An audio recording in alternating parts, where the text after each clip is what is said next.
सर्वांना नमस्कार. होपफुली माझा आवाज आपल्या सगळ्यांपर्यंत पोहोचत असावा अशी मी अपेक्षा करतो. सह्याद्री शिक्षण संवाद हा एक अभिनव व्याख्यानमालेचा उपक्रम जो उच्च व तंत्र शिक्षण विभाग, महाराष्ट्र शासन यांच्या वतीने आपण सुरू केला आहे. पहिल्यांदा शासकीय पातळीवरती अशा प्रकारच्या व्याख्यानमालेचा प्रयोग आणि उच्च शिक्षणामध्ये आपण सुरू केलेला आहे. आणि हा जो प्रयोग आहे याच्या मागचा मुख्य उद्देश हा आहे की आपल्या एकूण सगळ्या उच्च शिक्षण क्षेत्रामध्ये जे अनेक महत्वाचे बदल आपल्याला राष्ट्रीय पातळीवरती आणि राज्य पातळीवरती होत आहेत, ह्या सगळ्या बदलांची माहिती महाराष्ट्रातल्या प्रत्येक प्राध्यापकाला, नॉन टीचिंग संस्थाचालक, प्राचार्य, आपले विद्यार्थी या सर्वांना मिळणं अत्यंत गरजेचं आहे. अनेक नवीन नवीन डेव्हलपमेंट्स घडत आहेत आणि मग त्या डेव्हलपमेंट्स या दिल्लीतनं येतात आणि त्या मुंबई, पुणे किंवा काही विशिष्ट क्षेत्रांपुरत्या मर्यादित राहतात. आणि मग आपल्याकडे मराठवाडा असेल, विदर्भामधले गडचिरोली, चंद्रपूर असेल, इथले प्राध्यापक असतील, विद्यार्थी असतील, यांच्यापर्यंत हे सगळे जे प्रयोग आहेत ते पोहोचत नाहीत किंवा पोहोचायला वेळ लागतो. त्यामुळे आपण विचार करून सह्याद्री शिक्षण संवाद हा अशा प्रकारचं व्यासपीठ तयार केलेला आहे की केंद्राकडनं किंवा राज्याकडनं एखादा अभिनव उपक्रम जर सुरू झाला असेल तर त्याची त्वरित माहिती, त्याची सांगोपांग चर्चा ही या व्यासपीठावरनं करायची आणि त्याच्या संदर्भाचे सगळे कांगोरे जे आहेत हे आपल्या उच्च शिक्षणामधल्या सर्व जे आपले स्टेक होल्डर्स आहेत त्यांच्यापर्यंत पोहोचवायचं. या प्रामाणिक उद्देशाने आपण शासनाच्या वतीने या व्याख्यानमालेला आरंभ केला. त्याचं पहिलं पुष्प मागच्या शुक्रवारी होतं. दर शुक्रवारी सायंकाळी 5 वाजता हा या व्याख्यानमालेचा फिक्स टाइम आहे आणि याची लिंक ही आपल्या सगळ्यांना शेअर केली जाईल, सर्वदूर शेअर केली जाईल. मागच्या शुक्रवारी आपण वन नेशन वन सबस्क्रिप्शन हा विषय घेतला होता. त्याच्या 2च दिवस पूर्वी केंद्रीय कॅबिनेटने वन नेशन वन सबस्क्रिप्शनचा एक महत्वपूर्ण निर्णय राष्ट्रामध्ये कशा पद्धतीने राबवला जाईल या दृष्टिकोनात ते घेतला आणि त्याच्या लगेच 2 दिवसानंतर आपण याची सविस्तर माहिती SNDT महिला विद्यापीठ मुंबई इथले जे महर्षी कर्वे ज्ञानस्त्रोत केंद्र आहे त्याचे संचालक प्राध्यापक डॉक्टर सुभाष चव्हाण सर यांना आपण विनंती केली होती आणि अत्यंत उत्तम त्यांचं प्रेझेंटेशन यावरती झालं. मी आपल्याला आवर्जून एक गोष्ट सांगू इच्छितो की ज्यांनी मागच्या आठवड्याचं प्रेझेंटेशन हे मिस केलेलं असेल त्यांच्यासाठी आमच्या DHEच्या वेबसाईटवरती, डायरेक्टरेट ऑफ हायर एज्युकेशनच्या वेबसाईटवरती आपण एक लिंक क्रिएट करून दिली. आपलं स्वतःचं युट्यूब चॅनल आहे, त्यावरती हे सगळे प्रेझेंटेशन्स टाकले जातील. त्यामुळे ज्यांनी मिस केलेलं असेल ते डायरेक्टली DHEच्या वेबसाईटवरनं त्या लिंकवरती जाऊ शकता आणि ते प्रेझेंटेशन जे आहे ते आपण बघू शकतो. या वेळेला आपण केंद्र सरकारकडनं काही महत्वपूर्ण योजना या विद्यार्थ्यांसाठी, संपूर्ण भारतातल्या विद्यार्थ्यांसाठी घोषित केल्या गेल्या. त्यातली एक अत्यंत महत्वपूर्ण योजना ही PM विद्यालक्ष्मी होती. नोव्हेंबर 11 आणि 12 तारखेला राजधानी नवी दिल्ली येथे सर्व राज्यांचे प्रधान सचिव, त्याचप्रमाणे शिक्षण तज्ञ, प्रत्येक राज्याचं जे डायरेक्टरेट आहे त्याचे डायरेक्टर्स यांची एक अत्यंत महत्वाची परिषद नवी दिल्ली येथे पार पडली आणि त्यामध्ये राष्ट्रीय शिक्षण धोरण 2020 याच्या एकूणच अंमलबजावणीचा आढावा घेतला गेला. त्याचप्रमाणे प्रत्येक राज्यांनी या बाबतीमध्ये कोणत्या बेस्ट प्रॅक्टिसेस सुरू केलेल्या आहेत त्याचा आढावा घेतला गेला. त्यानंतर कोणत्या अशा स्कीम्स आहेत उच्च शिक्षणामधल्या ज्या आपल्याला राज्यामध्ये राबवायच्या आहेत त्या संदर्भातली सविस्तर माहिती दिली गेली. या 11 आणि 12 तारखेच्या केंद्र सरकारकडनं आमंत्रित केल्या गेलेल्या परिषदेमध्ये महाराष्ट्रातनं 2 व्यक्ती, एक आपल्या उच्च आणि तंत्र शिक्षण विभागाचे प्रधान सचिव श्री विकासचंद्र रस्तोगी साहेब आणि मुंबई विद्यापीठाचे सन्माननीय कुलगुरू doctor Kulkarni sir, Ravindra Kulkarni sir, हे दोघंही त्यासाठी उपस्थित होते. या दोघांचंही प्रेझेंटेशन आम्ही एक 10 दिवसांपूर्वी मुंबईच्या सिडनेहॅम कॉलेजमध्ये ठेवलं. त्यावेळेला सर्व कृषी विद्यापीठांचे कुलगुरू आलेले होते, सर्व खासगी विद्यापीठांचे कुलगुरू आलेले होते आणि महाराष्ट्रामधल्या ऑटोनॉमस कॉलेजचे प्राचार्य आलेले होते. त्यावेळेला असा विचार आला की केवळ या कुलगुरूंपुरतं किंवा ऑटोनॉमस कॉलेजच्या प्राचार्यांपुरतं हे प्रेझेंटेशन मर्यादित राहिला नको, तर हे संपूर्ण राज्यामध्ये पसरलं पाहिजे. काय नेमकी दिल्लीमध्ये चर्चा झाली, त्या परिषदेमध्ये नेमके काय निर्णय झाले, कोणत्या गोष्टी आपल्याला राज्यामध्ये अंमलात आणायच्या आहेत, याची सगळी माहिती सर्वदूर महाराष्ट्राला मिळाली पाहिजे. या उद्देशाने आम्ही आदरणीय रवींद्र कुलकर्णी सरांना, जे मुंबई विद्यापीठाचे सन्माननीय कुलगुरू आहेत, त्यांना विनंती केली की आपण 11 आणि 12 तारखेला नवी दिल्ली इथं झालेल्या कॉन्फरन्समध्ये झालेले महत्वाचे निर्णय, त्याचप्रमाणे पीएम विद्यालक्ष्मी ही जी अत्यंत अभिनव अशी संकल्पना आपल्या विद्यार्थ्यांसाठी घोषित करण्यात आलेली आहे, त्याची माहिती ही आमच्या सगळ्या विद्यार्थ्यांपर्यंत, प्राध्यापकांपर्यंत द्यावी आणि त्याचा आमच्या विनंतीला मान देऊन आजच्या आपल्या सह्याद्री शिक्षण संवादाच्या व्यासपीठावरती आज कुलकर्णी सर या ठिकाणी उपस्थित आहेत. मी महाराष्ट्र शासनाच्या उच्च आणि तंत्र शिक्षण विभागाच्या वतीने, सह्याद्री शिक्षण संवादाच्या व्यासपीठाच्या वतीने कुलकर्णी सरांचा अत्यंत मनपूर्वक स्वागत करतो, त्यांचे आभार मानतो आणि फारसा वेळ न घेता मी कुलकर्णी सरांना विनंती करतो की त्यांनी आपल्या प्रेझेंटेशनला सुरुवात करावी. सर, साधारणतः 30 मिनिटांपर्यंत आपण प्रेझेंटेशन करावं. त्यानंतर प्रातिनिधिक स्वरूपात जर काही प्रश्न असतील तर कृपया चॅट बॉक्समध्ये प्रश्नकर्त्यांनी आपले प्रश्न उपस्थित करावेत. त्याचं आम्ही कंपायलेशन करू आणि त्यातले काही प्रश्न हे निश्चितपणे कुलकर्णी सर ऍड्रेस करतील. साधारणतः 45 मिनिटं ते तासामध्ये आपल्या कार्यक्रमाचं स्पॅन असतो, त्यामध्ये आपण त्याला संपवण्याचा प्रयत्न करू. मी सन्माननीय कुलकर्णी सरांना विनंती करतो की आज संपूर्ण राज्यामधनं 254 स्टेक होल्डर्स आपल्याकडे जॉईन झालेले आहेत. कृपया सर आपल्या प्रेझेंटेशनला सुरुवात करावी. कुलकर्णी सर.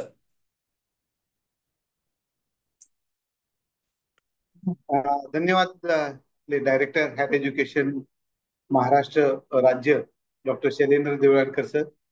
एक मला वाटतं सर्वात प्रथम त्यांचं अभिनंदन करायला हवं की सह्याद्री शिक्षण संवाद ही एक जे चांगला उपक्रम त्यांनी सुरू केला आहे. मला वाटतं असं उपक्रम करणार महाराष्ट्र हे एकमेव राज्य असेल की जिथं एक लाईव्ह ज्या ज्या चेंजेस होत आहेत, नवीन डेव्हलपमेंट्स होत आहेत आणि ते डेव्हलपमेंट्स महाराष्ट्राच्या कानाकोपऱ्यात पोहोचवण्यासाठी ही जी सह्याद्री शिक्षण संवाद उपक्रम जो सुरू केलाय त्याबद्दल डॉक्टर शैलेंद्र देवळाणकर यांचे मनापासून अभिनंदन.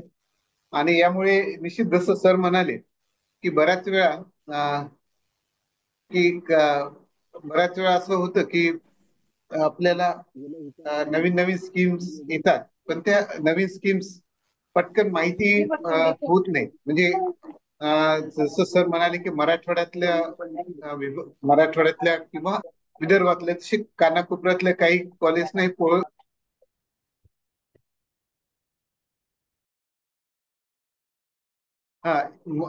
या सर्व कानाकोपऱ्यात माहिती पोहोचायला निश्चित वेळ लागतो. पण तुमच्या दृष्टीनं मलाही सांगायची इच्छा होते की जेव्हा मी 11, 12 आणि 13 ही जी काही वर्कशॉप अटेंड केला, जो सर्व राज्यातल्या भारत देशातल्या राज्यातल्या principal secretary higher and technical education साठी होता, तो वर्कशॉप अटेंड केल्यावर मला लक्षात आलं की खूप काही बदल होत आहेत आणि राष्ट्रीय शैक्षणिक धोरण 2020 याच्या अनुषंगाने खूप काही महत्वाचे बदल जे विद्यार्थ्यांच्या दृष्टीने अतिशय महत्वाचे, हायर एज्युकेशन इन्स्टिट्यूशनच्या दृष्टीने अतिशय महत्वाचे, त्याच्यामुळे जी क्वालिटी, ऍक्सेसिबिलिटी आणि इन्क्लुझिव्हिटी हे आपलं मेन 3 तत्व असतात. त्या तिन्ही तत्वांना खरं म्हणजे या दृष्टीनं खूप सपोर्ट होतोय आणि अशा स्कीम्स निश्चित सगळीकडे सांगणं महत्वाचं आहे.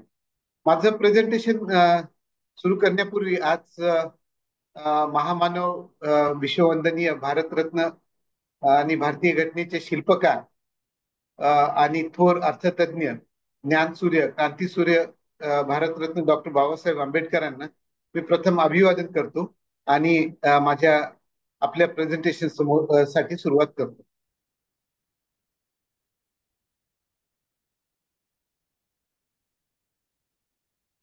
आता प्रेझेंटेशन सगळ्यांना दिसतंय ना व्यवस्थित, आणि आवाजही येतोय ना व्यवस्थित? येतोय येतोय सर. व्यवस्थित येतोय, तुमचं प्रेझेंटेशन उत्तम पद्धतीने दिसतंय. Please go ahead sir. चला, थँक्यू. तर आता मी सुरुवात हे करतो की आपल्याला म्हणता येईल की जो काही ओव्हरऑल हायर एज्युकेशन जो काही विद्यार्थ्यांचा स्केल आहे तो आपल्याला दिसतं की 4.35 करोड आहे. महाराष्ट्राचं जवळपास 50 लाखाच्या आसपास विद्यार्थी हायर एज्युकेशन मध्ये. आपण we are in the top 6 states with enrolment of the student next to UP. तेव्हा आपण सेकंड आहोत. त्या दृष्टीने महाराष्ट्राचा ग्रॉस एनरोलमेंट रेशो पण खूप चांगला आहे. आणि आपल्याला ह्या सगळ्या जो ग्रॉस एनरोलमेंट रेशोचा आपल्याला जे काही टार्गेट 2035 पर्यंत 50% किंवा विकसित भारताचं जे 2047 आहे तिथपर्यंत 65% असं आपल्याला जेव्हा टार्गेट करायचंय, तर त्या दृष्टीनं आपले जे काही स्टुडंट्स आहेत त्यांच्या हायर एज्युकेशनच्या दृष्टीनं त्यांना चांगले स्किल मिळावे, त्यांना वेगवेगळ्या स्कीम्स मधून पुढे आणावं, असं वेगवेगळे उपक्रम आता भारत सरकार आणि महाराष्ट्र सरकारही राबवत आहे. तर त्या दृष्टीने आपण काही ज्या काही स्कीम्स आहेत, मला जो 30 मिनिट दिलेला आहे त्या 30 मिनिटामध्ये मी साधारणतः पीएम विद्यालक्ष्मी ही जी अगदी रिसेंटली सादर केलेली स्कीम आहे ती सादर करेन, आणि वेळ मिळाल्या त्याप्रमाणे नॅशनल अप्रेंटिसशिप ट्रेनिंग स्कीम असेल किंवा साथी असेल किंवा स्वयं प्लस स्टडी इन इंडिया याबद्दल थोडस माहिती देण्याचा प्रयत्न करेल. तर साधारणतः पीएम विद्यालक्ष्मीचं आपण जेव्हा बघतो तर पीएम विद्यालक्ष्मी ही साधारणतः 6 नोव्हेंबर 2024ला जे युनियन कॅबिनेट मिटिंग झाली, भारताचे पंतप्रधान नरेंद्र मोदी, माननीय पंतप्रधान नरेंद्र मोदीजी यांच्या अध्यक्षतेखाली जी कॅबिनेट मिटिंग झाली त्यामध्ये ही स्कीम अप्रूव्ह झाली. म्हणजे अगदी मागच्या महिन्यातली आहे. आपल्या म्हणजे जसं मागच्या आठवड्यात तुम्ही वन नेशन वन सबस्क्रिप्शन वर ऐकलं, तर त्यावर लक्षात आलं की अगदी रिसेंटली झालेली डेव्हलपमेंट आहे. आणि ही जी पीएम विद्यालक्ष्मी आहे ती एज्युकेशनल लोन प्रोव्हाइड करते मेरिटोरियस स्टुडंटसाठी, ज्यांचं आर्थिक उत्पन्न कमी आहे, सोशली विकर आहे, अशा विद्यार्थ्यांसाठी क्वालिटी हायर एज्युकेशन इन्स्टिट्यूशन्स मध्ये जर त्यांना ऍडमिशन मिळतंय, आणि ते ऍडमिशन केवळ त्यांच्याकडे पैसे नाहीत त्यामुळे राहू नये, त्यामुळे ती ऍक्सेसिबिलिटी राहू नये, ती ऍक्सेसिबिलिटी मिळावी, या दृष्टीनं आपल्याला ही पीएम विद्यालक्ष्मी स्कीम ह्या दृष्टीने बघायची आहे. किंवा ज्या सर्व क्वालिटी हायर एज्युकेशन इन्स्टिट्यूशन जवळपास साधारणतः 870च्या आसपास ही quality higher education institution as on today listed आहेत. मला वाटतं जे एलिजिबल इन्स्टिट्यूशन्स आहेत महाराष्ट्र स्टेट त्यांना 2 दिवसापूर्वीच सगळ्यांना ईमेल आलेले आहेत, आणि त्या दृष्टीनं पीएम विद्यालक्ष्मीला आपण रजिस्टर करा, आपल्या विद्यार्थ्यांची माहिती द्या, असं already ministry of higher education कडून सगळ्यांना ईमेल आलाय. मुंबई विद्यापीठाला आलाय, आम्ही तो आता भरतो आहोत. त्यामुळे ही जी पीएम विद्यालक्ष्मी स्कीम आहे ही ज्या मागच्या 10 वर्षातल्या वेगळ्या स्कीम पैकी हे आत्ताची अगदी रिसेंटली स्कीम आहे. पूर्वी पण एक स्कीम होती ज्याला आपण असं म्हणू शकतो की सेंट्रल सेक्टर इंटरेस्ट सबसिडी म्हणून एक स्कीम होती की ज्याच्यात इंटरेस्टचा पूर्णपणे सबसिडी मिळणे हा भाग होता, आणि ज्यांचं अॅन्युअल फॅमिली इन्कम 4.5 लाखाच्या खाली आहे त्यांना कम्प्लीट इंटरेस्ट सबसिडी मिळेल अशा रीतीने ती सिस्टीम होती. आणि ती सिस्टीम कंटिन्यू आहे, आणि ती पीएम विद्यालक्ष्मी मध्ये क्लब होते. त्याशिवाय जी दुसरी central guarantee fund scheme for education loan, ह्या ही एक ऍडिशनल स्कीम आहे ज्या पीएम उच्चतर शिक्षा प्रोत्साहन योजनेअंतर्गत या 2 स्कीम ऑलरेडी रन होत होत्या. हे आता पीएम विद्यालक्ष्मी मध्ये क्लब होतील. त्यामुळे एक मुलांना एक होलिस्टिक सपोर्ट मिळेल, ज्याच्यामुळे साधारणतः इस्टिमेट आहे की या क्वालिटी हायर एज्युकेशन इन्स्टिट्यूशन्स च्या जवळपास 22 लाख विद्यार्थ्यांना याचा फायदा मिळू शकेल असा त्याचा अंदाज आहे. तर ह्या सर्वात पीएम विद्यालक्ष्मीचं सर्वात महत्वाचं काय तर की यातलं कोलॅटरल फ्री म्हणजे कुठलीही सिक्युरिटी लागत नाहीये, आणि 7.5 लाख या लोन पर्यंत साधारण 75% credit guarantee he government of India देते, भारत सरकार स्वतः देतं 7.5 लाखाच्या इन्कम पर्यंत. त्यामुळे एक प्रकारची कोलॅटरल फ्री, गॅरंटर फ्री अशी ही एज्युकेशन स्कीम, लोन स्कीम आहे. आणि सर्वात महत्वाचं म्हणजे याच्यासाठी तुम्हाला कुठं म्हणजे फिजिकली सबमिट करण्याचे कुठले मेकॅनिझम नाही. याच्यासाठी कम्प्लिटली डिजिटल ऍप्लिकेशन प्रोसेस आहे. खूप सोपी आणि सरळ सिस्टीम आहे, ज्याच्यात इन्स्टिट्यूट आणि स्टुडंट या दोघांनी ते लॉग इन होऊन त्या विद्यार्थ्याची माहिती देणे आणि त्या इन्स्टिट्यूट मध्ये असलेली फीस आणि बाकी जो असलेला एक्सपेंडिचर आहे ते अपलोड करणे, म्हणजे ज्याच्यामुळे त्या विद्यार्थ्याला, ज्या एलिजिबल विद्यार्थ्याला त्याचं लोन मिळणं उपयोगी. साधारणतः असं आपल्याला जसं मी म्हणलं की 7.5 लाख पर्यंत 75% क्रेडिट गॅरंटी तर गव्हर्नमेंट, भारत सरकार स्वतःच देत आहे.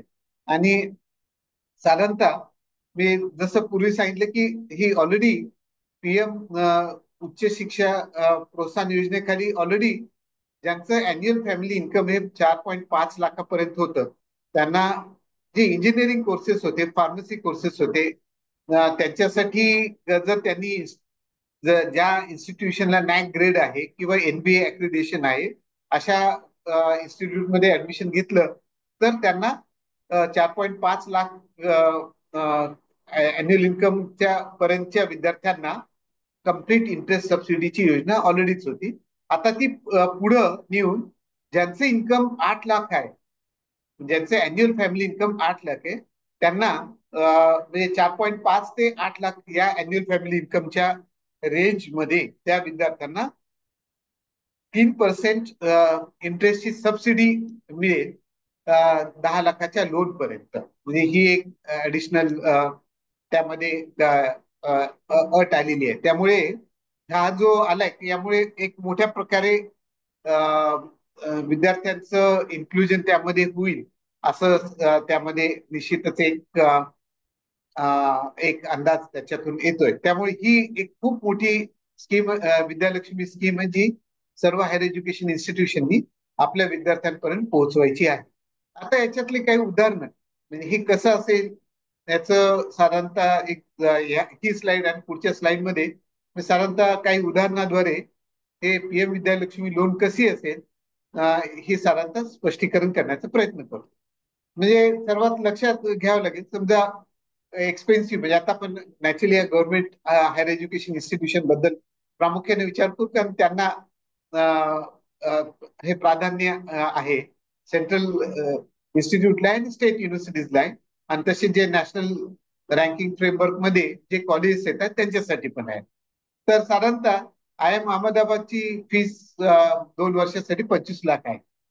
आणि लक्षात घ्या की तो हॉस्टेलला राहील, त्याचं काही हॉस्टेल एक्सपेन्सेस असतील, वर्षभराचा मेस असेल, बाकी असे इन्सिडेंटल एक्सपेन्सेस आहेत जे साधारणतः धरले जातात की 25 लाखावर 20% आहेत असं गृहीत धरून ते 5 लाख एक ऍडिशनल होतं. त्यामुळे कोलॅटरल फ्री, गॅरंटेड फ्री किंवा सिक्युरिटी फ्री एज्युकेशन लोन आहे. कुठल्याही विद्यार्थ्याला मी याचं इथं म्हणजे अॅन्युअल फॅमिली इन्कम जे 4.5 लाख किंवा 8 लाख आहे हे इंटरेस्ट सबसिडीसाठी आहे. तर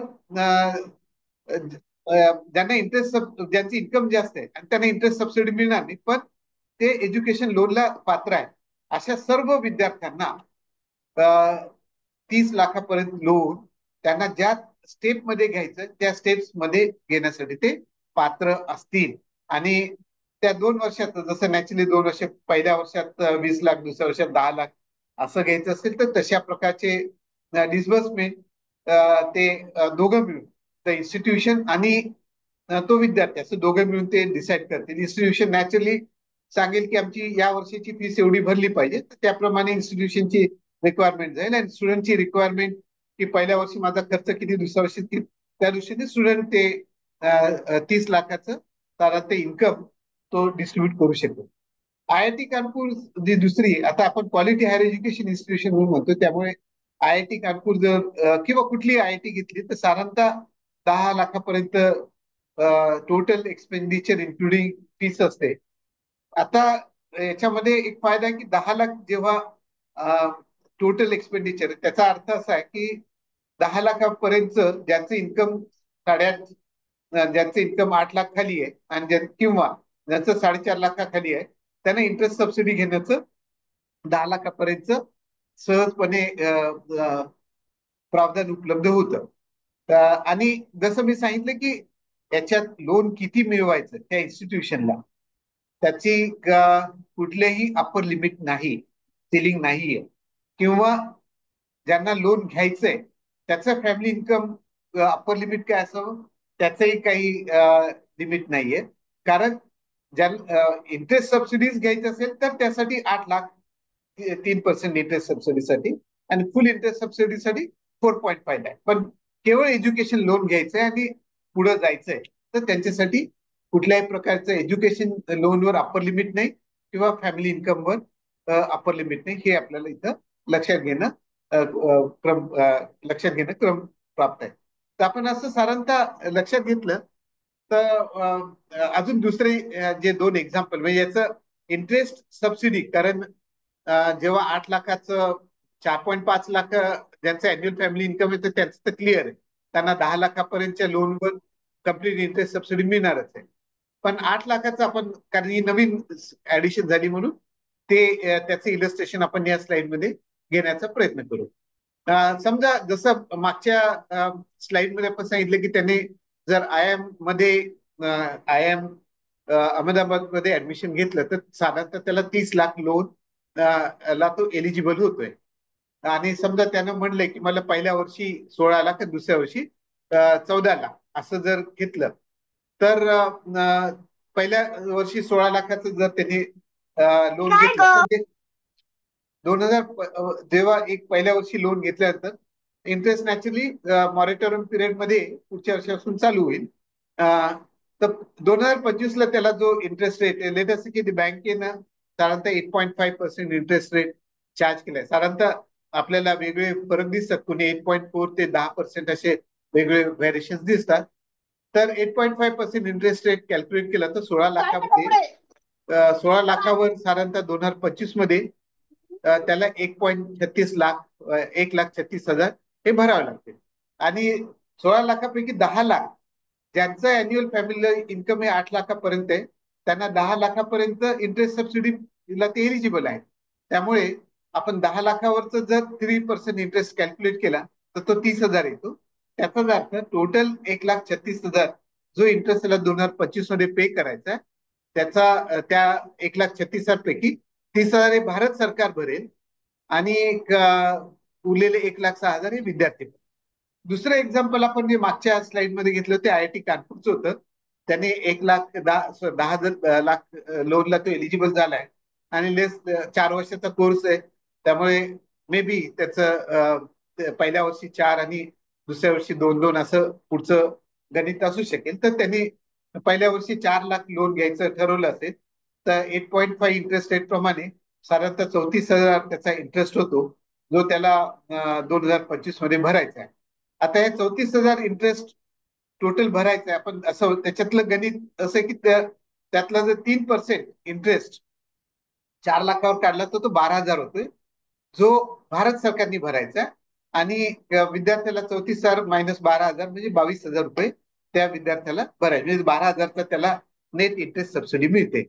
26ला जेव्हा तो पुढचं लोन घेतो की की सेकंड इयरला गेला तो 25ला, त्या पहिल्या वर्षी तर 4 लाख घेतलं, दुसऱ्या वर्षी 3 लाख घेतलं, तर टोटल क्युम्युलेटिव्ह डिस्बर्समेंट आतापर्यंत 7 लाख झाली. त्यामुळे त्याला पुढच्या वर्षी 26ला जेव्हा इंटरेस्ट पे करायचा तो साधारणतः 8.5% इंटरेस्ट रेट प्रमाणे जवळपास 60,000च्या आसपास होतोय, 59,500.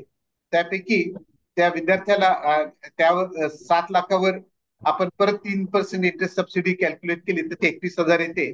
ती भारत सरकार भरेल आणि 38,500 तो विद्यार्थी भरेल. असं साधारणतः या PM विद्यालक्ष्मीचं गणित आहे. आता याच्यामध्ये क्वालिटी हायर एज्युकेशन इन्स्टिट्यूशन हा कायम वर्ड वापरला गेला. याचा अर्थ काय की क्वालिटी डिसाईड करण्याचं मानक काय, त्याच्या बाबतीतलं दंडक काय. तर आपल्याला लक्षात येतं की साधारणतः PM विद्यालक्ष्मी ही will be applicable to top quality higher education institution who are within the top 100 ranking असं साधारणतः ठीक आहे. आपल्याला दरवर्षी माहिती आहे की NRF रँकिंग डिक्लेअर होते, ओव्हरऑल 200 वर असते, युनिव्हर्सिटी 200 युनिव्हर्सिटीची रँकिंग दिली जाते. इंजिनिअरिंग मध्ये 300 लोक, असं साधारणतः ही रँकिंगचं आपल्याला गणित माहित आहे की एवढे रँकिंग डिक्लेअर केले जातात. तर त्यातल्या आपण असं गृहीत धरूया की ओव्हरऑल 100 आणि डोमेन स्पेसिफिक म्हणजे engineering, management, medical, pharmacy, law, state public university, colleges, art, science, commerce college, असं साधारणतः त्यामध्ये येतील. आणि युनिव्हर्सिटीची ओव्हरऑल आणि त्यामध्ये स्टेट पब्लिक युनिव्हर्सिटी. त्यामुळे साधारणतः आपल्याला लक्षात येते की जे टॉप 100 मधले जे ओव्हरऑल येतील, तसंच स्पेसिफिकली स्टेट युनिव्हर्सिटीज मध्ये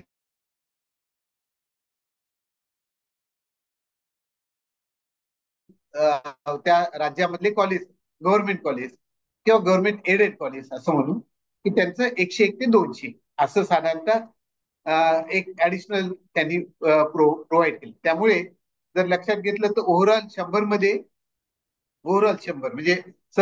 सगळे डोमेन एकत्र केले तर ओव्हरऑल 100 मध्ये साधारणतः 468 हायर एज्युकेशन इन्स्टिट्यूशन्स येतात. त्या सगळ्या एलिजिबल झाल्यात. आणि नॅचरली वेगळे डोमेन स्पेसिफिक आल्यामुळे हे प्रत्येक काही इन्स्टिट्यूट 2-3 डोमेन मध्ये येऊ शकतात. म्हणजे ओव्हरऑल मध्ये युनिव्हर्सिटीमध्ये, इंजिनिअरिंग मध्ये, जसं IIT मद्रासचं एक्झाम्पल दिलंय, ते सगळीकडे आहेत. ओव्हरऑल मध्ये, इंजिनिअरिंग मध्ये, मॅनेजमेंट मध्ये, तर ते एकदाच धरले जातात असं. आणि स्टेट युनिव्हर्सिटीसाठी एक नवीन याच वर्षी 24 पासून सुरुवात केली गेली, स्टेट पब्लिक युनिव्हर्सिटीज. त्यामुळे त्यांचे 101 ते 200 मध्ये जे काही आहेत तर ते साधारणतः 88 state government higher education institution आहेत. या 88 state government higher education institutions मध्ये 51 या युनिव्हर्सिटीज आहेत, 36 कॉलेजेस आहेत आणि स्टँड अलोन इन्स्टिट्यूशन एक आहे. त्यामुळे 468 आणि 88 हे रँकिंग प्रमाणे असे, प्लस ज्या सगळ्या सेंट्रल युनिव्हर्सिटीज आहेत, ज्या ठीक आहे, ज्या रँकिंग मध्ये नाही आहेत 100 मध्ये किंवा 101 200 मध्ये, अशा 304 central government higher education institution, असं सगळं मिळून साधारणतः 860 क्वालिटी हायर एज्युकेशन इन्स्टिट्यूशन, जिथं 22 लाख विद्यार्थी शिकत आहेत, दरवर्षी एनरोल होत आहेत. 22 लाख फ्रेश स्टुडंट दरवर्षी एनरोल होत आहेत. अशा सगळ्या विद्यार्थ्यांना हा PM विद्यालक्ष्मी खालचं एक ही स्कीम आपल्याला हे होईल. आता यात आपल्याला सगळ्यांना महत्वाचं लक्षात घेण्यासारखं आहे की आपण सर्व कॉलेजेस असो, युनिव्हर्सिटीज असो, आपण सर्वजण दरवर्षी all India statistics for higher education survey मध्ये डेटा भरत असतो, AISC. यामध्ये लक्षात घेण्याचा महत्वाचा भाग आहे की AISC चा डेटा हा सिंगल सोर्स डेटा त्या साठी केंद्र सरकार वापरणार आहे. त्यामुळे आपल्याला 3 ठिकाणी महत्वाचं की AISC मध्ये तो डेटा भरलेला असला पाहिजे. त्या हायर एज्युकेशन इन्स्टिट्यूशनचा व्यवस्थित तो डेटा ते वापरून साधारणतः ते किती विद्यार्थी त्या हायर एज्युकेशन इन्स्टिट्यूशन मध्ये एनरोल झाले ते समजून घेतील. आणि दुसरा भाग म्हणजे नॅचरली ABC किंवा अपार ID आपण ज्याच्याबद्दल अकॅडमिक बँक ऑफ क्रेडिट बद्दल बोलतो, भविष्यातल्या क्रेडिट ट्रान्सफरचं सुद्धा गणित ते त्यामध्ये लक्षात घेत. जेव्हा तो विद्यार्थी पहिल्या वर्षात, दुसऱ्या वर्षात, तिसऱ्या वर्षात जेव्हा जाईल, तेव्हा ABC मधलं त्याचं क्रेडिट ट्रान्सफर सुद्धा काउंट केलं जाणार. त्यामुळे AISC मध्ये असणारा डेटा आणि दुसरा पार्ट म्हणजे अपार ID त्या विद्यार्थ्याचा येणे, त्याची क्रेडिट ट्रान्सफर जेव्हा first year to second year, second year to third year जेव्हा तो लोन पुढे घेत जाणार आहे, तर त्यावेळेस ते क्रेडिट ट्रान्सफर व्यवस्थित एनरोल होणे हा पण तितकाच महत्वाचा भाग आहे. आणि एक की ही आता मी हे 2024 चा डेटा सांगितला की ज्याच्या आधारावर 860 क्वालिटी हायर एज्युकेशन इन्स्टिट्यूशन आज ऍज ऑन टुडे आहेत. आता ती दरवर्षी अपडेट होईल. म्हणजे आता जसं ही पुढे जाऊ 2025 चा वेगळा डेटा आहे. पण एक आहे, एकदा का त्या विद्यार्थ्याला PM विद्यालक्ष्मी मध्ये तो एनरोल झाला आणि त्याला बेनिफिट घ्यायला सुरुवात झाली, आणि अनफॉर्च्युनेटली तो ज्या हायर एज्युकेशन इन्स्टिट्यूशन मध्ये आहे ते मात्र ज्या लिस्टिंग आहे NRF रँकिंगच्या, त्या लिस्टिंग मध्ये समजा आले नाही, तर त्या विद्यार्थ्याला काही त्रास होणार नाही. पुढच्या फ्रेश विद्यार्थ्यांना नाही मिळणार, पण जो ऑलरेडी एनरोल्ड आहे हायर एज्युकेशन इन्स्टिट्यूशन मध्ये आणि जे मागच्या वर्षी रँकिंग मध्ये होतं, त्याला ते लोन कंटिन्यू मिळायला राहील. फक्त फ्रेश विद्यार्थ्यांना त्याचा बेनिफिट मिळणार नाही. त्यामुळे प्रत्येक हायर एज्युकेशन इन्स्टिट्यूशन, आपण सगळे प्राचार्य आहात, वेगवेगळ्या हायर एज्युकेशन इन्स्टिट्यूशनचे प्रमुख आहात, त्यामुळे आपल्याला आपल्या हायर एज्युकेशन इन्स्टिट्यूशनची क्वालिटी मेंटेन करणे आणि पीएम विद्यालक्ष्मीचा बेनिफिट विद्यार्थ्यांना मिळवून देणे हा आपल्या दृष्टीने अतिशय महत्वाचा भाग आहे. आता यात काही गोष्टी आपल्याला अजून लक्षात घेण्यासारखा आहे की साधारणतः याचं जे आउटले आहे, फायनान्शियल आउटले, आता जो मी म्हणलं की नोव्हेंबर मध्ये ती झाली आहे युनियन कॅबिनेट मीटिंग मध्ये, तर त्यावेळेस जो बजेटमध्ये आउटले किती केला होता तो 3600 कोटी रुपये 24-25 ते 30-31 पर्यंतचे आउटले तो त्यात अप्रूव्ह केलेला आहे. आणि साधारणतः कॅल्क्युलेशन असं आहे की दरवर्षी ज्या 8 लाख अॅन्युअल फॅमिली इन्कम ज्यांचं आहे, ज्यांना आम्हाला 3% इंटरेस्ट सबसिडी मधचा बेनिफिट एक्सटेंड करायचा, तर त्यातल्या पहिल्या 1 लाख विद्यार्थ्यांना तो बेनिफिट मिळेल असं साधारणतः ते बजेटचं कॅल्क्युलेशन केलेलं. तर त्याप्रमाणे आपल्याला हे लक्षात घ्यावं लागेल. त्यामुळे आता मग हे 1 लाख विद्यार्थी कसे धरले जातील? पहिले 1 लाख विद्यार्थी येतात, त्यातला सर्वात भाग आहे की state wise distribution of slot. म्हणजे मी सुरुवातीला पहिली जी स्लाइड आपल्याला इंडिकेट केली की त्याच्यात पहिली जी स्लाइड इंडिकेट केली होती त्याच्यात आपल्याला मी सांगितलं होतं की एक मिनिट, मी व्हिडिओ, माझा आवाज येतोय ना? सर आवाज व्यवस्थित येतोय सर. येतो Yes, येतो sir. येतो. Yes, sir. We are able to hear Yes, you. very nice, sir. Okay okay. थोडा व्हिडिओ ऑफच केला, म्हणजे काय अडचण नाही. तर साधारणतः 1 लाख विद्यार्थी आपल्याला यामध्ये पहिल्या याच्यात मिळतील. म्हणजे आता ते फर्स्ट कम फर्स्ट नॅचरली कसं, तर सर्वात महत्वाचं आहे की त्याच्या स्टेट वाईज डिस्ट्रीब्युशन स्लॉट. आपल्याला मी पहिल्या स्लाइड मध्ये सांगितले की महाराष्ट्र हा सेकंड आहे, नेक्स्ट टू युपी. त्यामुळे महाराष्ट्राला 50 लाख जी विद्यार्थी संख्या आहे, त्यामुळे आपल्याला इतर स्टेटच्या मानाने प्रिफरन्स हायर मिळणार आहे. त्यामुळे आपण जास्तीत जास्त विद्यार्थ्यांना ती संधी देऊ शकू, हा आपल्याला लक्षात घेतलं पाहिजे. प्रिफरन्स दुसरा प्रकारचा आहे की साधारणतः जेव्हा फर्स्ट कम फर्स्ट, त्याच्यामध्ये गव्हर्नमेंट हायर एज्युकेशन इन्स्टिट्यूशनला पहिला प्रेफरन्स आहे. आणि साधारणतः जे इंजिनिअरिंग, फार्मसी किंवा आर्किटेक्ट असे जे प्रोफेशनल कोर्सेस, मेडिकल, अशा कोर्सेसना साधारणतः पहिला प्रेफरन्स त्यात येत आहे. तिसरा पार्ट आहे की आता नॅचरली स्कीम ओपन केली तर क्राउडिंग होईल असं, कारण पहिल्या 1 लाख विद्यार्थ्यांना, त्यामुळे त्यांनी जे काही डिझाईन केले पोर्टल, त्या पोर्टलमध्येच असं साधारणतः डिझाईन केले की ते असं कुठलंही इन्स्टिट्यूशन स्पेसिफिकली क्राउडिंग होणार नाही याचं त्यांनी हे केलंय. आणि चौथा पार्ट की यामध्ये डुप्लिकेशन होणार नाही. म्हणजे एखाद्या विद्यार्थ्याला ज्या सेंट्रल गव्हर्नमेंट कडून इतर कोणत्या स्कीम खाली बेनिफिट होत असेल, तर ते डुप्लिकेशन साधारणतः अवॉइड होईल असं त्यांनी त्याच्यात प्रावधान केलेलं. आणि जे काही इंटरेस्टचं पेमेंट आहे त्या बँकांना जे करायचंय ते साधारणतः central bank digital currency wallet मधून मिळणार. आता आपल्याला त्याच्यातल्या शेवटच्या भागाकडे की साधारणतः महाराष्ट्रातले किती इन्स्टिट्यूशन एलिजिबल आहेत, तर साधारणतः लक्षात येते की आपण 16 स्टेट युनिव्हर्सिटी धरून बाकी गव्हर्नमेंट हायर एज्युकेशन इन्स्टिट्यूशन आणि सेंट्रल युनिव्हर्सिटी ज्या आहेत, plus deem to be universities govern by central government, अशाही ज्या आहेत, असे सगळे धरले तर साधारणतः eligible quality higher education institution महाराष्ट्रामध्ये साधारणतः 75 आहेत. त्यामुळे ह्या सगळ्या इन्स्टिट्यूशननी आणि माझे कॉलेजेसना विशेषतः विनंती आहे की आपल्या एनआरएफ रँकिंग मध्ये आर्ट्स, सायन्स, कॉमर्स जे कॉलेजेस आहेत त्यांचं एनआरएफ रँकिंग मधलं पार्टिसिपेशन खूप कमी आहे.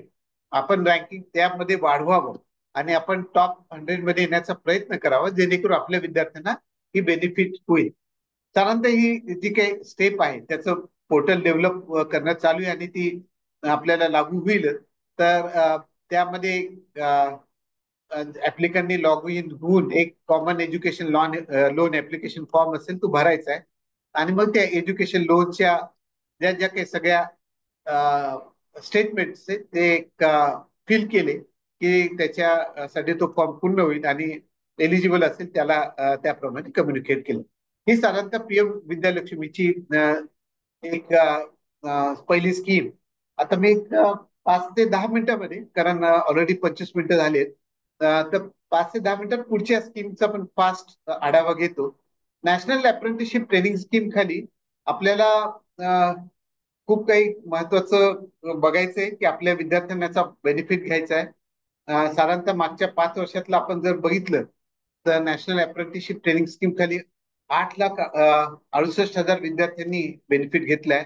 त्यातले 2,53,000 हे 23-24 मध्ये आणि 24-25 मध्ये साधारणतः आतापर्यंत 2,18,000 नवीन अप्रेंटिसशिप एनरोल झालेले आहेत.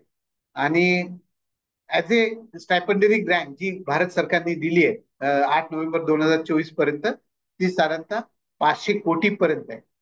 आणि जे काही डायरेक्ट बेनिफिट ट्रान्सफर आहे असल्यामुळे 4,50,000 सक्सेसफुल डायरेक्ट बेनिफिट ट्रान्झॅक्शन त्याच्यात झालेले 6 नोव्हेंबर पर्यंत आपल्याला दिसून येत. त्यामुळे आता आपल्याला टार्गेट आहे की 4 लाख अप्रेंटिसशिप ट्रेनिंग पुढच्या 10,000 एलिजिबल एस्टॅब्लिशमेंट कडून म्हणजे 4 लाख अप्रेंटिसशिप हे साधारणतः 2,000 एलिजिबल हायर एज्युकेशन इन्स्टिट्यूशन मधून पुढे येतील आणि 10,000 इंडस्ट्रीज प्रोफेशनल ऑर्गनायझेशन मध्ये त्यांना अप्रेंटिसशिप मिळेल. 2,000 कॉलेजच्या विद्यार्थ्यांकडून 10,000 साधारणतः त्यांना मिळेल असं आपल्याला तो गणित. तर आपल्याला हे बघता येईल की जे 7 इमर्जिंग सेक्टर आहे त्यामध्ये, कारण आपल्याला विद्यार्थ्यांच्या स्किलिंग बद्दलचं हे गणित आहे की आपल्याला लक्षात येते की ह्या 7 इमर्जिंग एरियाज ज्या IT किंवा ऍग्रिकल्चर, इलेक्ट्रिक कार, बायोटेक्नॉलॉजी असे आपण सगळे दिसतोय. तर त्यामुळे यामध्ये स्किल्स वाढणं हा अतिशय महत्वाचा आहे. IT सेक्टर त्यातलं सर्वात मोठे. लक्षात येते की 1 ते 5 वर्षाचा जो अनुभवाचे असलेले विद्यार्थी असतील, जे एम्प्लॉई असतील, त्यांना अपेक्षित आहे की 31.7% हे rise in hiring in IT sector अपेक्षित आहे. आणि फ्रेशरसाठी ओव्हरऑल हायरिंग 22% राईज एक्सपेक्टेड आहे. त्यामुळे आपल्याला यामध्ये काही गणित मांडावं लागतील, विशेषतः हायर एज्युकेशन इन्स्टिट्यूशनला, की जे आपण कॉलेज असो किंवा युनिव्हर्सिटीज असतील, आपल्या जे विद्यार्थी हायर एज्युकेशन म्हणजे ग्रॅज्युएशन झाल्यानंतर पोस्ट ग्रॅज्युएशनला जात नाहीत किंवा असे आपण जर टॅप करायचा प्रयत्न केला तर ते साधारणतः 50.5 लाख ग्रॅज्युएट आहेत जे हायर एज्युकेशन म्हणजे पोस्ट ग्रॅज्युएटला जात नाहीत. तर त्यांचे जर एम्प्लॉयबिलिटी स्किल जो कॅल्क्युलेशन आतापर्यंतच्या रिपोर्ट प्रमाणे आले की हे जे 50.5 लाख यांचं 50% एम्प्लॉयबिलिटी आहे, म्हणजे तो आपल्याला वाढवावा लागेल एम्प्लॉयबिलिटी. आणि त्यातलं विशेषतः आर्ट्स कॉमर्स 50%च्या खाली आहे. ओव्हरऑल ऍव्हरेज जरी 51 असेल तर BA BComचं 50%च्या खाली आहे आणि इंजिनिअरिंगचं 65%च्या आसपास आहे. त्यामुळे आपल्याला अप्रेंटिसशिप स्कीम खाली घेणे अतिशय महत्वाचं आहे. आता आपल्याला PM internship portal already open झालेलं आहे, त्यात खूप जणांनी फायदा पण घेतलाय. आणि अप्रेंटिसशिप स्कीम खाली आपल्याला दिसून येतं की ती एक नवीन स्कीम आता येते. आणि सर्वात महत्वाचं म्हणजे आता अप्रेंटिसशिप मध्ये फक्त आफ्टर ग्रॅज्युएशन आहे असं नाही, तर ड्युरिंग ग्रॅज्युएशन सुद्धा आपल्याला अप्रेंटिसशिप स्कीमचा फायदा घेता येणार आहे. आणि आपल्याला करिक्युलम त्याप्रमाणे डिझाईन करावं लागेल की अप्रेंटिसशिप खाली ते प्रोग्राम डिझाईन करायचे. म्हणजे समजा 4 वर्षाचा प्रोग्राम आहे, त्यातले 1 किंवा 2 सेमिस्टर हे आपण अप्रेंटिसशिप साठी रिझर्व्ह करू शकतो. त्याच्यामुळे त्या मुलांचं, जसं मी सांगितलं की स्किलिंग वाढवणं आवश्यक आहे, तर ते स्किलिंग आपल्याला वाढवता येणं शक्य आहे. आणि आता UGC NAICTनं हे अप्रेंटिसशिप जे काही होत आहेत आयदर ड्युरिंग ग्रॅज्युएशन किंवा आफ्टर ग्रॅज्युएशन, या सगळ्यांना क्रेडिटाईज करण्याचा निर्णय घेतलेला आहे. त्यामुळे दोन्ही याचा बेनिफिट आपले विद्यार्थी घेऊ शकतील असा हे आहे. मी मागचा आपण साधारणतः 50 लाखाच्या विद्यार्थ्यांचं गणित सांगितलं होतं की जे विद्यार्थी हायर एज्युकेशनला जात नाही, त्यामुळे ते अप्रेंटिसशिपला आपण त्यांना पुढे घ्यावं असं आपल्या अपेक्षा आहे. पण असं लक्षात येते की अजूनही अवेअरनेस नसल्यामुळे साधारणतः 7.5 लाख जरी एम्प्लॉयबिलिटीला जातात तर त्यातले 2.5 लाखच रजिस्टर होतात. आणि 34.5 लाख आर्ट्स कॉमर्स सायन्सेस जे आहेत त्यापैकी खूप मायनर अमाऊंट फक्त 1.8 लाख साधारणतः रजिस्टर होतात. त्यामुळे फक्त एवढंच एक आनंदाची बाब आहे की जे काही आर्ट्स कॉमर्स सायन्स 1.8 लाख आहे त्यातले रिटेन होणारे अप्रेंटिसशिप खाली ते साधारणतः 1,16,000 आहे. इंजिनिअरिंगचं मात्र ते 50% प्रमाण.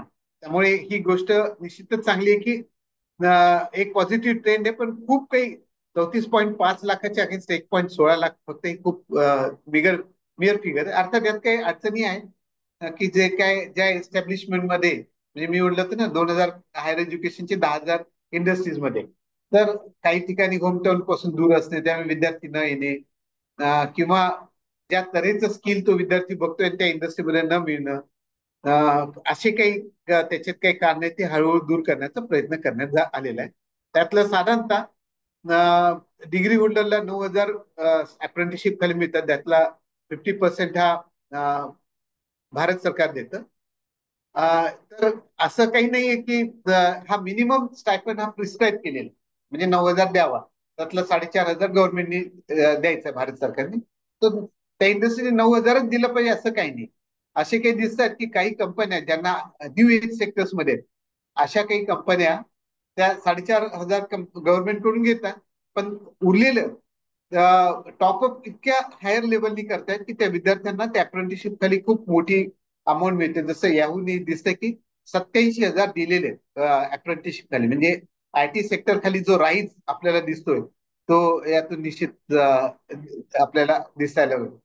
तर साधारणतः जे काही की सेक्टर्स आहेत अप्रेंटिसशिप खाली, ते आपल्याला दिसून येतात की आयटी टॉपमोस्ट आहे आणि फार्मास्युटिकल हे इलेक्ट्रिकल अँड इलेक्ट्रॉनिक सेक्टर्स साधारणतः आहेत, ज्यामध्ये 4 लाख अप्रेंटिसशिप सध्या ट्रेनिंग घेत आहेत.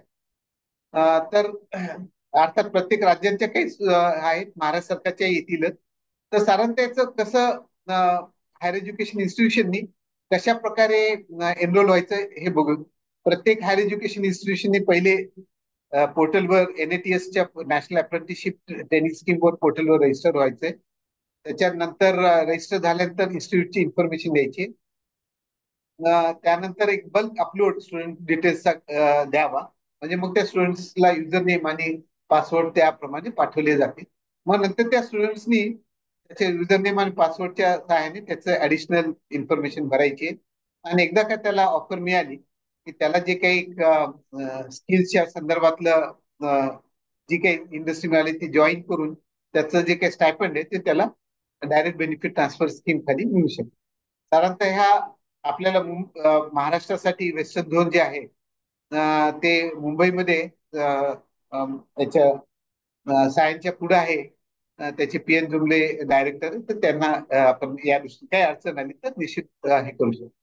तर मला वाटतं ही साधारणतः एक शेवटची स्कीम करून मी थांबतो.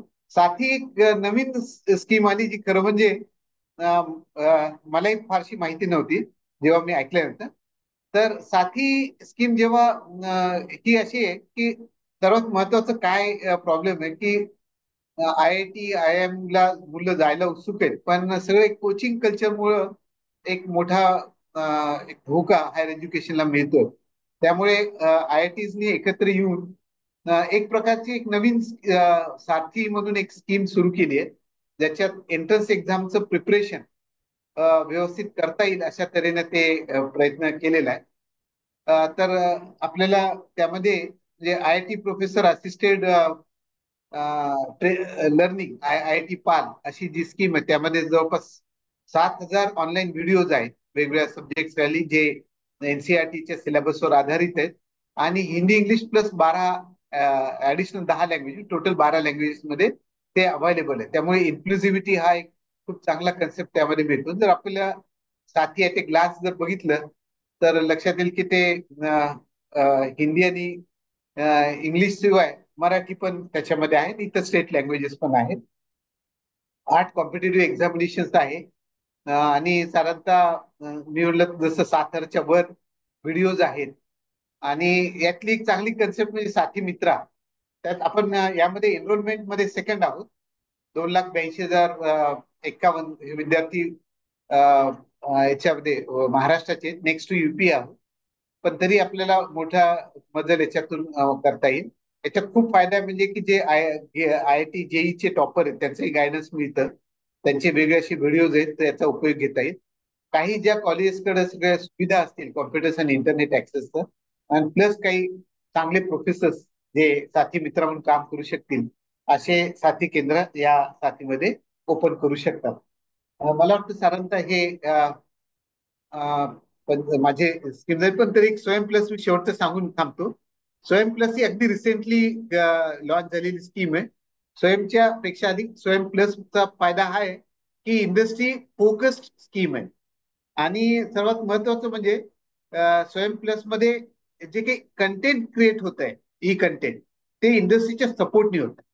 त्यामुळे याच्यामध्ये खूप चांगले जॉब ऑपॉर्च्युनिटी स्वयं प्लसचे कोर्सेस केले तर होऊ शकतं. आणि लकीली यामध्ये महाराष्ट्र टॉप मोस्ट आहे. तर एक साधारणतः प्रत्येक युनिव्हर्सिटीने लक्षात ठेवावं की या प्रकारे ज्यांना ह्यामध्ये पुढे जायचंय तर त्यांनी इंडस्ट्रीज पार्टनर व्यवस्थित करून एमओयू तयार करून मग त्याप्रमाणे स्वयं प्लसवर रजिस्ट्रेशन करून एक प्रकारचा ई कंटेंट साठी मूव्ह होऊ शकतो. स्टुडंट एनरोलमेंट जी काही स्टेप्स आहेत त्या आपण याच्यामध्ये इंडिकेट केल्या आहेत. त्यामुळे एक प्रकारची खूप चांगली स्कीम इथं आहे. तर मला वाटतं मला दिलेल्या वेळेप्रमाणे मी इथं थांबतो आणि आपल्याला जे प्रश्न आहेत त्या प्रश्नांचं आपल्या पुढं उत्तर द्यायला तयार आहे. तर सर्वात प्रथम त्याचे धन्यवाद मानतो आणि मी थांबतो आणि प्रश्नोत्तराला पण सुरुवात करू शकतो. ओके. धन्यवाद सर. कुलकर्णी सर, खूप खूप तुमचे आभार. अतिशय उत्तम प्रेझेंटेशन. आज आमचा जो पर्पज होता हा प्रामुख्याने अनेक अशा आपल्याकडे स्कॉलरशिपच्या स्कीम्स असतात, काही केंद्रांच्या विद्यार्थी केंद्रित अशा प्रकारच्या योजना असतात, परंतु केवळ आणि केवळ माहिती अभावी ह्या योजनांचा लाभ हा आपले विद्यार्थी घेऊ शकत नाहीयेत. विशेष करून आपल्याकडे मराठवाडा असेल किंवा विदर्भ असेल यासारख्या विद्यार्थ्यांपर्यंत या स्कीमची माहिती पुरवणं हाच या व्यासपीठाचा अत्यंत महत्वाचा या मागचा उद्देश होता. आणि मला असं वाटतं की आज जी पीएम विद्या लक्ष्मी आणि त्याचबरोबर एनएटीएसच्या संदर्भात असेल, स्वयं प्लसच्या संदर्भामध्ये असेल, आपण उत्तम माहिती ही आपल्या आज संपूर्ण राज्यामध्ये आपल्याकडे या ठिकाणी आज सर्व प्राध्यापक, विद्यार्थी, संस्थाचालक जॉईन झालेले आहेत यांच्यापर्यंत दिली. मला असं वाटतं की प्रश्न विचारण्यासाठी आम्ही चॅटबॉक्समध्ये केलेलं आहे. दरम्यानच्या काळामध्ये जसे प्रश्न येतील त्याचबरोबर एक अत्यंत महत्वाचं ऍडिशन आपण आजच्या ह्या कार्यक्रमात करतो आहोत. आज आपल्याकडे संपूर्ण राज्यामधनं सर्व प्राध्यापक या ठिकाणी मोठ्या संख्येने जॉईन झालेले आहेत. पुण्यामध्ये 14 डिसेंबर ते 22 डिसेंबर या दरम्यान केंद्राचं जे शिक्षा विभाग आहे, एनबीटी आहे, यांच्याकडनं पुस्तक महोत्सवाचं आयोजन, ज्याला पुणा बुक फेस्टिवल असं म्हणतो आपण, त्याचं आयोजन होत आहे 14 डिसेंबर ते 22 डिसेंबर. आणि याला अत्यंत व्यापक स्वरूप हा देण्याचा केंद्र सरकारचा विचार आहे. आणि ह्या पुस्तक फेस्टिवलमध्ये यावेळेला जसं जयपूर लिटररी फेस्टिवल होतं त्याचप्रमाणे यावेळेला या ठिकाणी चर्चासत्र होणार आहे. साधारणतः 700च्या वरती स्टॉल्स, पुस्तकांचे स्टॉल्स हे यावेळेला इथं फर्ग्युसन महाविद्यालयाच्या व्यासपीठावरती किंवा त्यांच्या कॅम्पसमध्ये हे पुणे बुक फेस्टिवल होणार आहे. आणि त्यामध्ये अनेक उपक्रम होणार आहेत, जसं पुस्तकाच्या कव्हर पेजला अपलोड करण्याचा विश्वविक्रम होणार आहे. शांतता पुणे पुस्तक वाचता आहे अशा स्वरूपाचा उपक्रम आहे. तसंच पुण्याला संपूर्ण भारताची बुक कॅपिटल बनवता येईल या दृष्टिकोनातून प्रयत्न चालू आहेत. तर केंद्र सरकारच्या शिक्षा विभागाचा जो पुणे बुक फेस्टिवल आहे, जो पुण्यात 14 डिसेंबर ते 22 डिसेंबर दरम्यान होणार आहे, त्याचे प्रमुख आयोजक आज आपल्याकडे आजच्या ह्या कार्यक्रमासाठी उपस्थित आहेत. सन्माननीय राजेश पांडे साहेब, मी यांचं आजच्या ह्या सह्याद्री संवाद व्याख्यानमालेमध्ये मी स्वागत करतो. सर, थोडक्यात आम्ही आज संपूर्ण राज्यामधले प्राध्यापक वृंद, शिक्षक, आमचे विद्यार्थी या ठिकाणी जॉईन झालेले आहेत. तर कृपया या बुक फेस्टिवलच्या संदर्भामध्ये 5 मिनिटांमध्ये आपण आपला मेसेज आपल्या सगळ्यांपर्यंत द्यावा ही विनंती आपल्याला मी करतो. राजेश पांडे साहेब. धन्यवाद देवळणकर सर. आपल्या राज्याचे उच्च शिक्षण संचालक आमचे मित्र डॉक्टर शैलेंद्र देवळणकरजी, मुंबई विद्यापीठाचे आदरणीय कुलगुरू डॉक्टर कुलकर्णी सर, सर्व प्राचार्य, शिक्षा क्षेत्रातले मान्यवर मंडळी, मला यात बोलण्याची संधी दिली त्याबद्दल मी त्याचे आभार मानतो. भारत सरकारचं शिक्षा मंत्रालय यांच्या माध्यमातून नॅशनल बुक ट्रस्ट ही भारत सरकारची संस्था आहे. त्याच्या माध्यमातून पुण्यामध्ये एक मोठा पुस्तकांच्या दुनियेचा ऐतिहासिक सोहळा होतोय. पुणे विद्यापीठ, सावित्रीबाई पुणे पुणे विद्यापीठ, पुणे महानगरपालिका आणि डेक्कन एज्युकेशन सोसायटीच्या सहकार्याने हे पुस्तक महोत्सव पुण्यात होत आहे. गेल्या वर्षी प्रचंड प्रतिसाद मिळाला. 4.5 लाख लोकांनी या पुस्तक महोत्सवाला भेट दिली होती. यावर्षी तो आकडा जवळजवळ 7.5 लाख पर्यंत जाईल. कारण गेल्या वर्षी 220 स्टॉल होते, यावर्षी 680 स्टॉल असणार आहे. आणि पुस्तकाबरोबर सांस्कृतिक महोत्सव आहे, खाद्य महोत्सव आहे आणि साहित्य महोत्सव आहे आणि बाल चित्रपटांचाही महोत्सव आहे. असं खूप मोठा कार्यक्रम या फर्ग्युसन महाविद्यालयाच्या मैदानावर 14 ते 22 डिसेंबर आहे. माझी आपल्या सगळ्यांना विनंती आहे, शेवटी वाचन संस्कृती वाढली पाहिजे. विद्यार्थ्यांनी या डिजिटल गॅजेटच्या बाहेर येऊन पुस्तकं हातात घेतली पाहिजे. पुस्तकाची त्यांना आवड निर्माण झाली पाहिजे. हा सगळा हेतू ठेवून हा कार्यक्रम होतोय. आपले महाविद्यालय, आपली संस्था, आपली संघटना, आपली एनजीओ यात किती सक्रियपणे येऊ शकते त्याचं निमंत्रण देण्यासाठी मी आज ती संधी घेतलेली आहे. 14 ते 22 हे पुस्तक महोत्सव आहे. माननीय मुख्यमंत्री याचं उद्घाटन 14ला करतील. त्याआधी 11 तारखेला आम्ही एक प्रयोग करतोय. तर शेवटी पुस्तक महोत्सव एक इव्हेंट नको व्हायला, ती पुस्तक वाचनाची चळवळ झाली आणि ती चळवळ होण्याच्या दृष्टीने, लोक सहभाग वाढण्याच्या दृष्टीने आपण येत्या 11 तारखेला शांतता पुणेकर वाचत आहे हा एक कार्यक्रम घेतोय. त्याच्यामध्ये सर्व कॉलेज, संस्था, सार्वजनिक ठिकाणं, बँका, आरोग्य संस्था, शासकीय ऑफिस सर्व त्या दिवशी वाचणार आहेत आणि त्याची एक गुगल लिंक केलेली आहे. त्या वाचनाच्या कार्यक्रमाचा फोटो आणि आपण काय वाचलं ही माहिती टाकायची. गेल्या वर्षी जवळजवळ 8,500 कार्यक्रमांचे फोटो आले होते. यावर्षी आमचं टार्गेट आहे किमान 25,000 कार्यक्रम व्हावेत. किंबहुना संपूर्ण पुणे वाचनामध्ये मग्न आहे आणि ठप्प झालेला आहे. अशा प्रकारचं एक चळवळ आम्ही उभी करतोय. जवळजवळ 2,000 संस्थांना आम्ही अपील केलेलं आहे. अनेक मंदिरं, मस्जिद, मठ, चर्च सगळ्यांना आम्ही सांगितलेलं आहे. तर आपण सगळ्यांनी ते सहभागी व्हायचंय हे एक निमंत्रण देतो. 14 तारखेला पुणे सावित्रीबाई पुणे पुणे विद्यापीठाच्या 100 महाविद्यालयांची एक ज्ञान सरिता दिंडी निघणार आहे. त्यातही सहभागी व्हा आणि 14 ते 22 मध्ये आपण 100% आपल्या महाविद्यालयातील ग्रंथपाल असतील, आपल्या महाविद्यालयातील आवडणाऱ्या वाचनाची आवड असणारे प्राध्यापक असतील, या सगळ्यांना आपण या कार्यक्रमाला घेऊन या. महाराष्ट्र शासनाचं उच्च शिक्षण विभाग संचालनालय आणि तंत्र शिक्षण संचालनालय आणि शालेय संचालनालय हे सक्रिय या सगळ्यांच्या सहभाग होत आहेत. या पुस्तकाच्या चळवळीमध्ये आपणही सहभागी व्हा. आपल्या काही उपक्रम आहे, आपल्याला काही सूचना असतील, आपल्याला काही कार्यक्रम करायचे असतील, जवळ 101 पुस्तकांचं प्रकाशन होणार आहे. रोज पुस्तकांचं प्रकाशन त्या ठिकाणी चालणार आहे.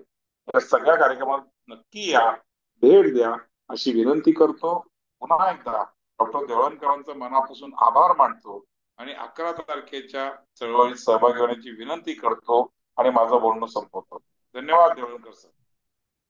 धन्यवाद राजेश पांडे साहेब. आपण आज अगदी म्हणजे आम्ही तुम्हाला आयत्या वेळेला निमंत्रित केलं, कारण हा एक महत्वाचा ऑकेजन होता. संपूर्ण राज्यामधनं आज आमचे शिक्षण क्षेत्राशी, उच्च शिक्षण क्षेत्राशी संबंधित सर्व व्यक्ती आज आमच्याकडे जॉईन झालेले आहेत.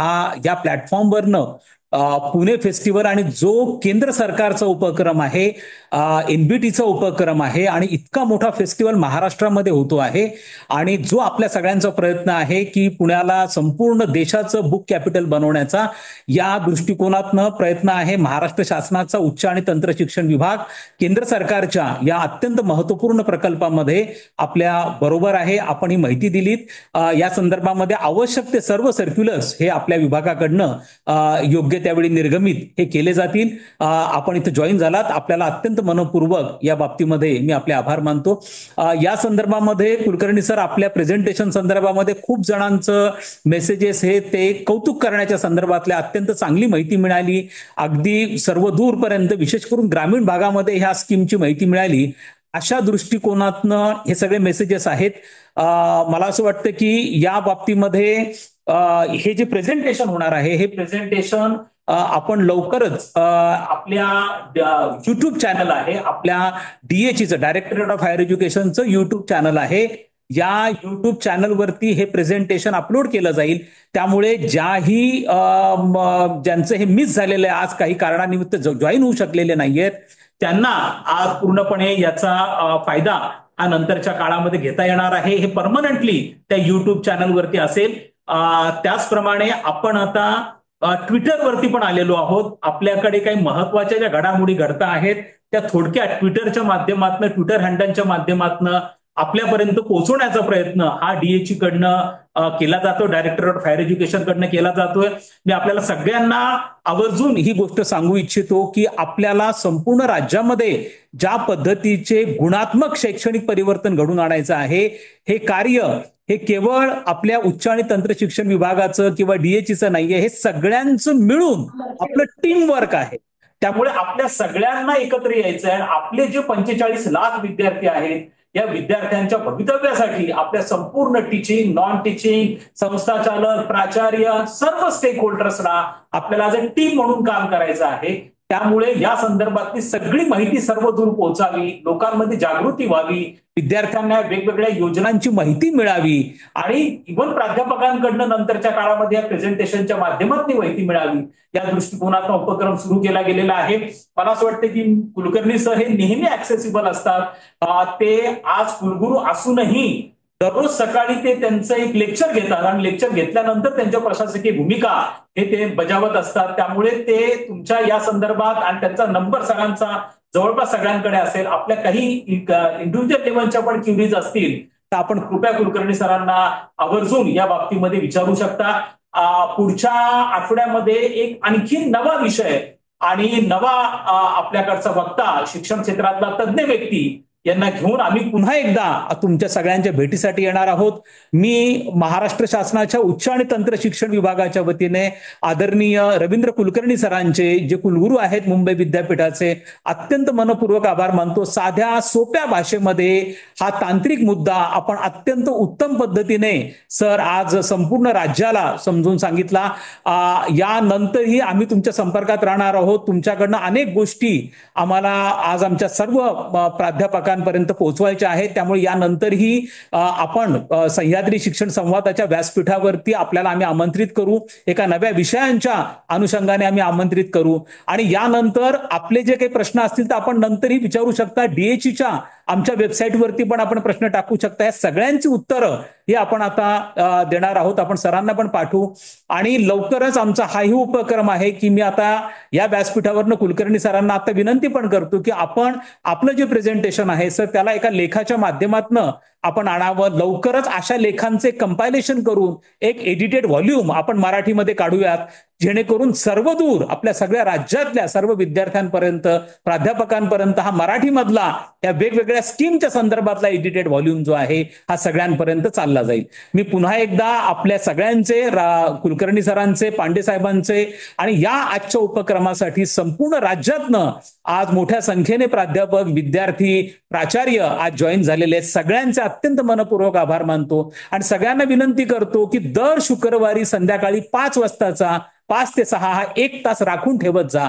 हा वेळ जो आहे, अनेक गोष्टी आपल्याला दिवसात वर्तमानपत्र, पुस्तकांमधनं आपण ज्या गोष्टी वाचून आपल्याला समजून घेऊ शकत नाही, पण एखादा तज्ज्ञ जेव्हा तुमच्याशी अर्धा तास बोलतो तेव्हा त्याची बरोबरी ही निश्चितपणे 10 पुस्तकं असतील किंवा 50 न्यूजपेपर्स असतील त्याच्याबरोबर होऊ शकते. त्यामुळे ही सगळी माहिती केवळ आपल्यापर्यंत देण्याच्या दृष्टिकोनातला उपक्रम असल्यामुळे याचा मॅक्सिमम लोकांपर्यंत लिंक पोहोचवत जा आणि याचा लाभ जो आहे हा सगळ्यांनी घ्यावा. दर शुक्रवारी संध्याकाळी 5 वाजता हा टाइम फिक्स आहे. विषय आणि वक्ते फक्त बदलले जातील. त्यामुळे सर्वांना मी पुन्हा एकदा सगळ्यांच्या पुन्हा एकदा भेटीची अपेक्षा करतो आणि आजचा हा शैक्षणिक सह्याद्री शिक्षण संवादचा जे दुसरं पुष्प आहे ते याची सांगता या ठिकाणी झाली अशी मी घोषणा करतो. धन्यवाद. धन्यवाद देवळणकर सर आणि कुलकर्णी सर, फार उत्तम माहिती आम्हाला मिळाली.